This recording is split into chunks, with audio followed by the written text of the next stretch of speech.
हुंड्रू का जलप्रपात इस पाठ में फिर से एक बार आपका स्वागत है।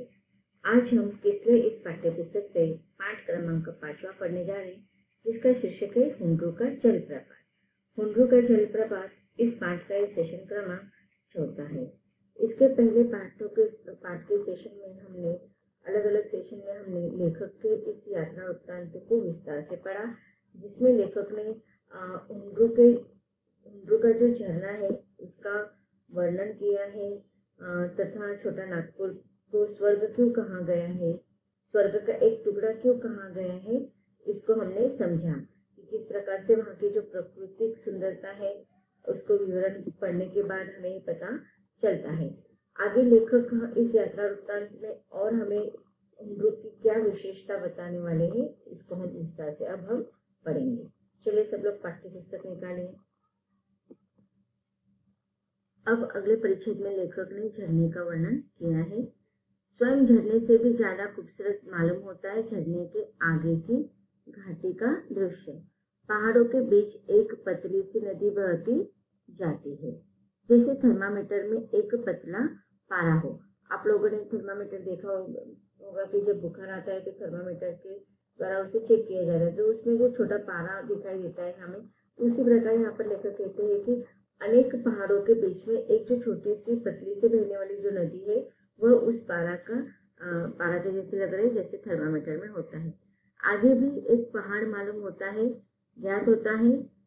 पहाड़ नदी को ललकार रहा है कि यहाँ से तुम किसी प्रकार पार होकर मेरे आगे जा सको तो जानो। तो अब देखिए यहाँ पर जैसे कि नदी और पहाड़ों के बीच में स्पर्धा लगी हुई है और दोनों एक दूसरे से आगे जाने की कोशिश कर रहे हैं। यहाँ पर नदी यो दिखाई देती है जैसे नदी के इर्द गिर्द पत्थरों का अंबार लगाकर उस पर झाड़ी उगाई गई हो। प्रकृति या परमात्मा ने अपने हाथ से यह सब किया होगा, अन्यथा मनुष्य जाति में इतनी सामर्थ्य कहाँ। अब देखिए यहाँ पर जो लेखक ने वर्णन किया है उससे हमें पता चल रहा है कि वो वास्तव में बहुत ही सुंदर दृश्य है वहाँ के। और इस प्रकार से पहाड़ों के बीच में एक छोटी सी नदी बहते हुए जाना और जैसे कि उसके इर्द गिर्द जो पत्थरों का अंबार लगा हुआ है और वो पत्थर झाड़ी के समान दिखाई दे रहे, तो यह किसी मनुष्य की निर्मित नहीं हो सकती है। यह तो केवल प्रकृति या परमात्मा के द्वारा ही यह निर्मित हुई है। सैकड़ों वर्षों में भी मानव के प्रयत्नों से शोभा के इस विशाल वैभव की सृष्टि कठिन है। पहाड़ के ऊपर से एक पतली सी पगडंडी नीचे गई है। पगडंडी का अर्थ होता है कि ऐसा मार्ग या ऐसा रास्ता जो जहाँ से सिर्फ हम एक समय एक ही व्यक्ति चलकर जा सकता है। और पगडंडी मतलब अब देखिए एक व्यक्ति ने अगर चलकर रास्ता बनाया है तो उसी रास्ते पर अन्य लोग दोहराते हैं और चलकर वो रास्ता निर्मित की जाती है। तो वो बहुत ही संकरा होता है, जो बहुत ही पतला होता है, जिससे केवल उस रास्ते से केवल एक समय एक ही व्यक्ति जा सकता है। तो पहाड़ के ऊपर से एक पतली सी पगडंडी नीचे गई है और उसके सहारे हम भी कई बार नीचे गए हैं।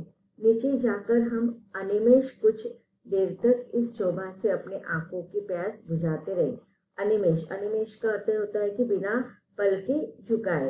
तो वह जो पगडंडी से लेखक, आप लोगों ने देखा होगा कि जो बड़े बड़े पहाड़ होते हैं नीचे आने के लिए रास्ता नहीं होता है, तो एक एक ऐसे पैरों के निशान होते हैं और उसके सहारे पे अन्य लोग आते हैं। तो वो जो दृश्य ऊपर से नीचे आते हुए दिखाई दे रहा था, लेखक कहते हैं कि उसकी शोभा अवर्णनीय थे और आंखों से देखने के बावजूद भी अनिमेष बिना पल के झुके देखने के बावजूद भी मन की तृप्ति नहीं हो रही थी और न ही आंखों की तृप्ति हो रही थी। यह शोभा, यह छटा और यह दृश्य, यह इतना बड़ा प्रपात जहाँ 243 अर्थात 243 फुट से पानी नीचे गिरता है। बीच बीच में चट्टानों की वजह से हुंड्रू की शोभा बिखर जाती है। पानी कुछ पीलापन लिए हुए है और यो सरसराता या हरहराता गिरता है कि कुछ भयंकर मालूम पड़ता है। तो देखिए यहाँ पर जो पहाड़ों के जो चट्टान है वहां से जो हुंड्रू की जो शोभा है उसका वर्णन यहाँ पर लेकर कर रहे हैं। जोने में यहाँ पानी गिरता है, बिल्कुल सफेद है और भयंकरता भी उसमें नहीं है। वह माधुर्य और कोमलता से ओतप्रोत जान पड़ता है। यहाँ का पानी निरंतर संघर्ष के साथ चट्टान पर गिरता हुआ मानो आग की सृष्टि करता है, जिसका धुआं बराबर ऊपर उड़ता रहता है। तो अब देखिए लगभग 243 अर्थात 243 फुट से ऊपर से पानी अगर नीचे गिरता है तो उसका जो वर्णन है कि पानी फिर इर्द गिर्द में जो पानी बिखरता है तो वो धुआं के समान ऊपर उड़ता हुआ दिखाई देता है। हुंड्रू का पानी कहीं सांप की तरह चक्कर काटता है। अब देखिए यहाँ पर लेखक ने उस झरने को हुंड्रू के उस झरने के पानी की उपमा किसे किया है या विशेषण के रूप में किसे विशेषता दिए है। तो एक तरफ लेखक कहते हैं कि हुंड्रू का पानी कहीं सांप की तरह चक्कर काट रहा है, तो कहीं हरिण की तरह छलांग भरता है, तो कहीं बाघ की तरह गरजता हुआ नीचे गिरता है। तो अब देखिए उसके अलग अलग रूपों का वर्णन किया है कि कहीं देखो सांप से चक्कर काटता हुआ दिखाई देता है, तो वैसे हुंड्रू का पानी कभी सांप की तरह चक्कर काटते हुए अपने ही इर्द गिर्द में चक्कर काटता हुआ दिखाई दे रहा है, तो कभी हरिण किस प्रकार से छलांग मारती है तो वह आंखों से तुरंत वो छलांग दिखाई भी नहीं देती है, अनिमेष होते हैं। तो उसी प्रकार वह कभी पानी जो है हुंड्रू का वह हरिण के समय छलांग मारते हुए दिखाई देता है, तो कभी कभी उसका आवाज इतना तीव्र होता है तेज बहाव के कारण कि वाघ की तरह वह गरजता हुआ नीचे आते हुए दिखाई देता है। सारा पानी एक जगह सिमट कर जहाँ नीचे गिरता है उस जगह इसका रूप बहुत विशाल और भयंकर हो जाता है। अब इतने ऊपर से गिरता हुआ जो पानी है, जिस स्थान पर वह एक साथ गिरता है तो वहां का रूप अगर लेखक कह तो सच में वो भयंकर ही होगा। हमने देखा नहीं होगा, फिर भी पढ़कर कल्पना करके ही हमें उसका विशाल रूप और भयंकरता समझ में आ रही है। उस जगह हाथी भी जाए तो धारा के साथ कहाँ चला जाए इसका पता मिलना भी मुश्किल है। अर्थात उसका भाव इतना तेज है कि हाथी जैसे वजनदार प्राणी को भी एक साथ में भाग कर ले जा सकता है, तो इसका भाव इतना तेज हो सकता है। इसके बाद धीरे धीरे मंथर गति से, कि उस समय वह बहुत ही विशाल रूप धारण करते हैं, लेकिन जब वो आगे बढ़ता है धीरे धीरे तो उसकी गति धीमी हो जाती है। इसका पानी नदी के रूप में, जिसको देखने के लिए दिन रात दर्शनार्थियों का तांता लगा रहता है। अब लेखक आगे वर्णन करे कि यहाँ डिस्ट्रिक्ट बोर्ड की ओर से एक बंगला बनवा दिया गया है, लेकिन खाने पीने के सामान का कहीं यहाँ भी अभाव है। अब देखिए यहाँ पर लेखक ने अब वहाँ के सामाजिक वातावरण का वर्णन किया है कि लेखक कहते हैं कि हम जिस भी प्राकृतिक स्थान पर, प्रेक्षणीय स्थान पर जाते हैं तो वहाँ के जो शासन व्यवस्था होती है उनके द्वारा कुछ आयोजन किया जाता है। तो लेखक कहते हैं कि वहाँ पर भी एक बंगला बना दिया गया है, लेकिन वहाँ पर ना कि खाने पीने की व्यवस्था की गई है और ना ही वहाँ पर सामान की भी व्यवस्था नहीं की है। बहुत सारी चीजों की वहाँ पर अभाव है। हुंड्रू प्रपात की भीड़ और चीजों का अभाव देखकर ख्याल आया कि यहाँ के लोग सचमुच अव्यवहारिक हैं। अगर किसी दूसरे जगह में ऐसा झरना होता तो वहाँ के लोग इसके पास दुकान वगैरह सजाकर अपने लिए आय और दूसरों के लिए सुविधा की व्यवस्था कर देते। अब देखिए यहाँ पर लेखक ने हुंड्रू के इर्द गिर्द रहने वाले लोगों को अव्यवहारिक क्यों माना है, क्योंकि वहाँ के लोगों ने अपने जीवन का जो व्यापन का साधन है, अब हम देखते हैं कि जहाँ पर भी प्रेक्षणीय स्थल होते हैं, धार्मिक स्थल होते हैं, जहाँ पर पर्यटन करने के लिए लोग आते हैं, तो वहाँ के इर्द गिर्द के लोगों ने अपने जीवन का व्यय का एक साधन अच्छे से बना लिया होता है कि उसके इर्द गिर्द में लोग तरह तरह के सामान की दुकान लगाते हैं, जिससे कि जो पर्यटक जो होते हैं या फिर जो मेहमान होते हैं, वहाँ पर जो लोग आते हैं उनकी सुविधा भी वहाँ पर सुविधा के अनुसार वह सामान भी वहाँ, मतलब उनके अभाव को खाने पीने से लेकर उनके आवश्यक सारी चीजें अगर रख दी जाती है तो वहाँ के लोगों के क्या हो जाते हैं, वो अपने इनकम सोर्स उनका बढ़ जाता है और उसी के साथ साथ वहाँ के जो पर्यटक होते हैं उनकी सुविधा की भी व्यवस्था की जाती है। लेकिन हुंड्रू के यहाँ पर रहने वाले, इर्द गिर्द रहने वाले लोगों ने इस प्रकार का व्यवहार नहीं किया है, इसीलिए लेखक यहाँ के लोगों को अव्यवहारिक कहते हैं कि वहाँ पर उन्होंने अगर देखा जाता तो उनका जो पैसे कमाने का जो साधन था वो वहाँ पर आवश्यक रूप से कर सकते थे।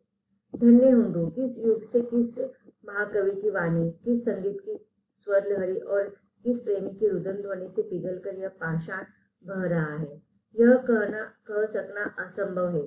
पत्थर के अंतस्थल जैसे पिघल कर बह रहा है, वैसे यदि मनुष्य का अंतर द्रवित होकर बहने लगता तो संसार से कलह, कपट, स्वार्थ और छीना झपटी का अंत हो जाता।